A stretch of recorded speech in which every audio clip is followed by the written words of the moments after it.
Amis des vers et de la poésie, bonjour. Ah, il y avait du sourire dimanche dernier à Clermont-Ferrand, que ce soit sur le banc ou sur la pelouse. Rendez-vous compte, gagner un match comme ça à 6 points, ça vaut de l'or, surtout que tu es mené 1-0 à la pause. Mais en deuxième période, eh bien voilà, les Verts reviennent toujours, déjà bien servis par Tube.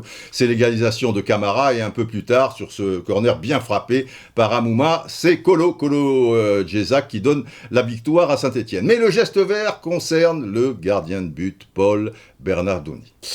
Ah, il a été courageux. Il a été tellement courageux qu'il a terminé le match avec une bosse, vous le voyez sur le compte Twitter du club.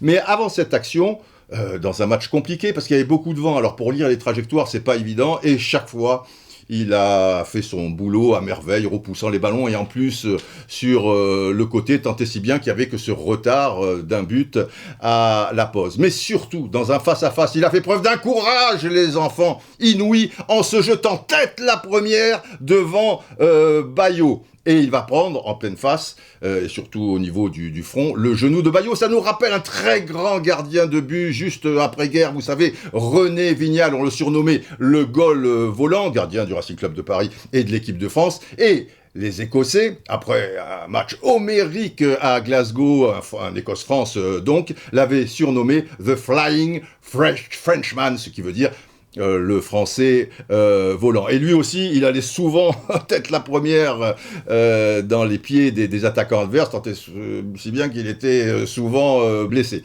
Eh bien, Paul, pour ton courage, ton talent aussi, indiscutablement, le geste vert te revient, et en plus, tu aimes ton chien. Le tien est superbe. Cet homme, finalement, a beaucoup de qualités. Troisième victoire consécutivement. Ça sent bon, les enfants. Mais on s'accroche toujours.